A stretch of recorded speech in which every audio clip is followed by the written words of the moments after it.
हाँ, तो अपन ने फर्स्ट चैप्टर के अंदर 10th क्लास का फर्स्ट चैप्टर जो पढ़ रहे थे अपन रासायनिक अभिक्रिया एवं समीकरण।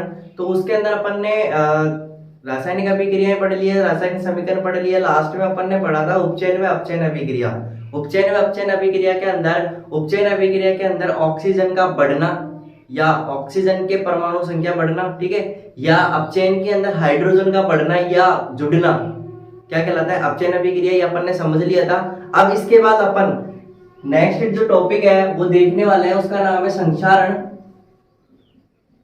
नेक्स्ट टॉपिक है वो है संक्षारण। संक्षारण के अंदर क्या होता है कि कोई भी धातु होती है, वह धातु ऑक्सीजन से अभिक्रिया या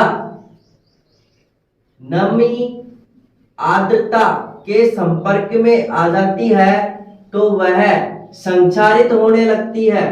क्या होने लगती है?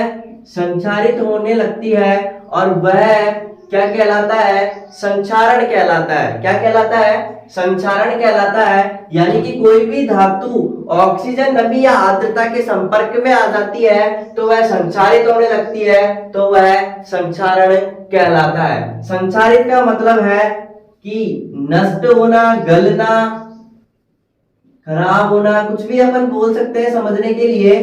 तो ये धातु है वह खराब हो रही है, नष्ट हो रही है, तो वह क्या कहलाता है? संक्षारण कहलाता है। ये अधिकतर अपन को कब देखने को मिलता है? बारिश के समय में लोहा है वो खराब हो जाता है, जंग लगने लग जाती है। तो इसका उदाहरण अपन ले सकते हैं कि लोहे पर जंग का लगना, लोहे पर जंग का लगना क्या कहलाता है? संक्षारण कहलाता है। अब लोहे पर जंग का लगना, लोहा धातु है, इसने क्या करा? O2 ऑक्सीजन से संपर्क कर लिया और जल से संपर्क कर लिया, तो ये क्या होने लग गया? संक्षारित होने लग गया, जंग बना ली। इससे क्या होगा? लोहे का वजन कम हो जाएगा, लोहा खराब होने लग जाएगा, कमजोर पड़ जाएगा, ठीक है। तो नष्ट होना, गलना, खराब होना संक्षारित कहलाता है और संक्षारित होना संक्षारण कहलाता है, ठीक है। इसके बाद संक्षारण से बचने के उपाय, संक्षारण से बचने के उपाय क्या है कि बचाव के उपाय क्या क्या है? जैसे कि सबसे पहली चीज, जैसे धातु है तो धातु को पेंट कर दो, कलर करते हैं अपन, तो धातु यानी लोहे के ऊपर पेंट करना, उससे क्या होगा? ये ऑक्सीजन या नमी या आर्द्रता के संपर्क में आने से बचेगी धातु, उससे ये क्या होगी? संक्षारित नहीं होगी और संक्षारण नहीं हो पाएगा। तो इसलिए इसका क्या उपाय है? जैसे कि पेंट करना, ठीक है। इसके बाद अपन एक टॉपिक नेक्स्ट देखने वाले हैं, विकृत गंधिता। क्या देखने वाले हैं? विकृत गंधिता। विकृत गंधिता के अंदर क्या होता है? जो भी अपने खाने पीने की चीजें हैं, जैसे अब विकृत गंधिता अपन नेक्स्ट टॉपिक देखने वाले हैं, विकृत गंधिता, ठीक है। विकृत गंधिता के अंदर क्या होता है कि कोई भी खाद्य सामग्री, तेलीय वसायुक्त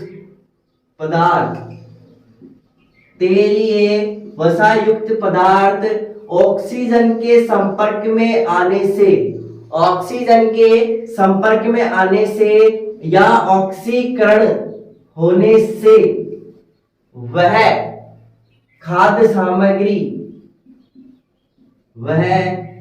सामग्री में स्वाद व गंध में परिवर्तन आए तो वह विकृत गंधिता कहलाती है। क्या कहलाता है? विकृत गंधिता। यानी कि कोई भी खाद्य सामग्री है, तेलीय वसायुक्त पदार्थ है, उसने ऑक्सीजन से अभिक्रिया कर ली, उसके संपर्क में आ गया, तो उसने अपने स्वाद व गंध में परिवर्तन कर लिया, तो वह क्या कहलाता है? विकृत गंधिता कहलाता है। क्या कहलाता है? विकृत गंधिता कहलाता है, ठीक है। इससे क्या होगा? वह खाद्य पदार्थ है वो खाने योग्य नहीं रहेगा। इससे बचने के लिए इसमें प्रतिऑक्सीकारक मिलाया जाता है, प्रतिऑक्सीकारक मिलाए जाते हैं, जिससे O2 के संपर्क में खाद्य पदार्थ ना आए। उदाहरण के लिए अपन देख सकते हैं कि चिप्स की थैली है, चिप्स के पैकेट होते हैं उसके अंदर कौन सी गैस भरी जाती है, वह क्यों?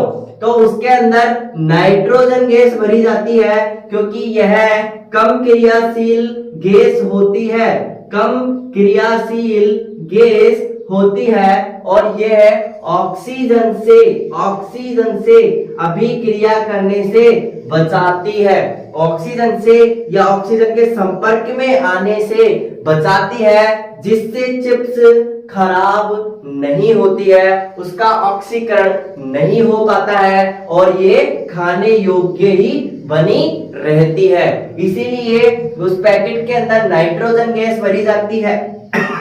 ठीक है, ओके। अब नेक्स्ट विकृत गंधिता के बाद अपन लास्ट जो फर्स्ट चैप्टर का टॉपिक है वो है अवक्षेपण अभिक्रिया।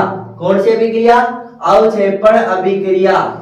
अवक्षेपण, ठीक है। अवक्षेपण से क्या मतलब है कि अभिक्रिया के अंदर अवक्षेप का बनना, अवक्षेप का बनना अवक्षेपण अभिक्रिया कहलाता है। ठीक है, तो जैसे कि अपने अभिक्रिया के अंदर दो यौगिकों के मध्य या लवणों के मध्य द्विविस्थापन अभिक्रिया में ये द्वारा आयनों का आदान प्रदान होना, वह उत्पाद का बनना या बनाना। ठीक है, तो द्विस्थापन अभिक्रिया के अंदर क्या हो रहा है, कोई भी दो यौगिक या लवणों के मध्य आयनों का आदान प्रदान हो रहा है और एक नया उत्पाद बन रहा है। ठीक है, लेकिन उसके अलावा एक यौगिक का अवक्षेप या अवक्षेपित होना। ठीक है, जैसे कि सोडियम सल्फेट है, ये बेरियम क्लोराइड से अभिक्रिया करा, तो मैंने रूल सिखा रखा है, पहले से दूसरा और दूसरे से पहला, सॉरी गलत हो गया, पहले से दूसरा व दूसरे से पहला, इस तरीके से जोड़ते हैं। तो पहला Na, दूसरा Cl2, NaCl2 और NaCl क्या बताया था, लवण। ठीक है, इसके अलावा BaSO4 प्लस बेरियम सल्फेट, तो जो बेरियम सल्फेट है वो अवक्षेप के रूप में रह जाएगा।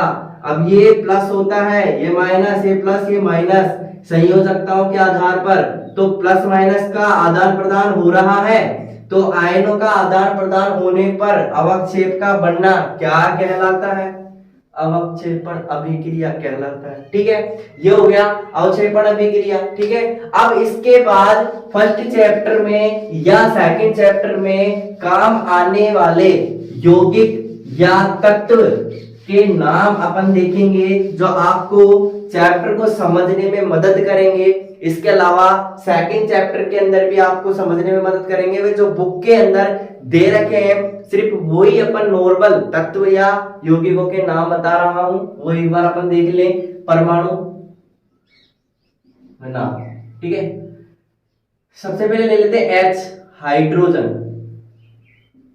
क्या बोलते हैं इसको, हाइड्रोजन। H को क्या बोलते हैं, हाइड्रोजन। CO2, टू को क्या बोला जाता है, डाई। एक को मोनो और तीन को ट्राई। ठीक है, ये ध्यान रखना। तो C का मतलब कार्बन, O का मतलब O2 यानी कि ऑक्सीजन, ये दोनों जुड़े तब जाके ये बना। तो दो का मतलब डाई। ठीक है, तो कार्बन डाई ऑक्साइड। ऑक्साइड से ध्यान रखना, जब भी O जुड़े तो ऑक्साइड और OH जुड़े तो हाइड्रोक्साइड। O जुड़े तो ऑक्साइड और OH जुड़े तो हाइड्रोक्साइड। क्यों? क्योंकि हाइड्रो का मतलब हाइड्रोजन, और ऑक्साइड का मतलब ऑक्सीजन। यानी हाइड्रोजन व ऑक्सीजन का मेल, तो हाइड्रोजन व ऑक्सीजन का मेल OH, ठीक है। और ऑक्साइड यानी कि सिर्फ और सिर्फ ऑक्सीजन यानी कि O, ठीक है। अब यहाँ पे सिर्फ O है, 2 है और C है, O ऑक्साइड, क्योंकि जुड़ा हुआ फॉर्म में है, O2 नहीं है जो सिंगल नहीं है जिसको अपन ऑक्सीजन बोल देंगे, जुड़ा हुआ है तो O ऑक्साइड, 2 है तो डाई, और कार्बन C तो कार्बन डाई ऑक्साइड, ठीक है। इसके अलावा Na sodium, sodium, Ba beryllium या बेरियम, ठीक है। और Cl क्लोराइड, सॉरी क्लोरीन, ये जुड़ेगा तो क्लोराइड बनेगा, अभिक्रिया करके आयनों का आदान प्रदान होगा तब, ठीक है। इसके अलावा और क्या होता है, CO, अब O एक आ रहा है तो ऑक्साइड, O जुड़ा हुआ है तो ऑक्साइड, C कार्बन, और O कितना है, 1 है, तो एक को क्या बता रखा है, मोनो, तो carbon mono oxide, carbon mono oxide. इसके अलावा अम्ल, HCl है, H2SO4 है, HNO3 है, HCl हाइड्रोजन व क्लोरीन, तो अभी क्लोरीन को बताया था क्लोराइड, तो हाइड्रो क्लोरिक अम्ल, ठीक है। इसके अलावा सल्फ्यूरिक अम्ल, H2SO4 को, ठीक है। HNO3 नाइट्रिक अम्ल, ये तीनों घातक अम्ल है सबसे सर्वाधिक, ठीक है। इनका मान 0 के आसपास होता है, ठीक है, लगभग 0। तो और इसके अलावा SO4 sulphate, CO3 carbonate, carbonate, इसके अलावा और Zn जिंक,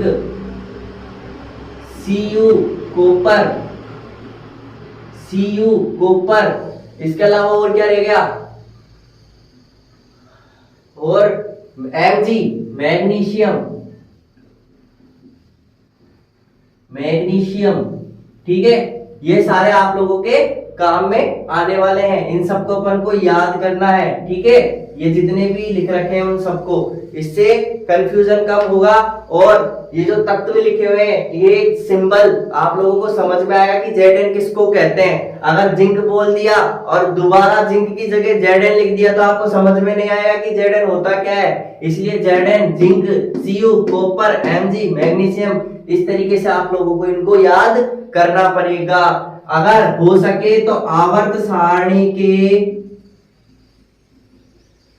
30 तत्व आप याद कर लें, आपके लिए सबसे ज्यादा अच्छा होगा अगर 30 तत्व याद हो जाते हैं तो, ठीक है। अब इसके अपन नेक्स्ट चैप्टर पढ़ेंगे अगला, उससे पहले अपन ने फर्स्ट चैप्टर पढ़ लिया, पूरा कंप्लीट हो गया है। इसके अंदर अपन ने रासायनिक अभिक्रिया देखी, रासायनिक समीकरण देखा, उपचयन अपचयन अभिक्रिया देखी, अभिक्रियाओं के अंदर संयोजन वियोजन विस्थापन द्विविस्थापन अभिक्रिया देखी, उसके बाद अवक्षेपण अभिक्रिया देखी, संक्षारण देखा, विकृत गंधिता देखा, यौगिक व तत्वों के बारे में जाना, ठीक है। अष्टक नियम के बारे में पढ़ा, द्रव्यमान संरक्षण का नियम पढ़ा, समीकरण को संतुलित करना पड़ा।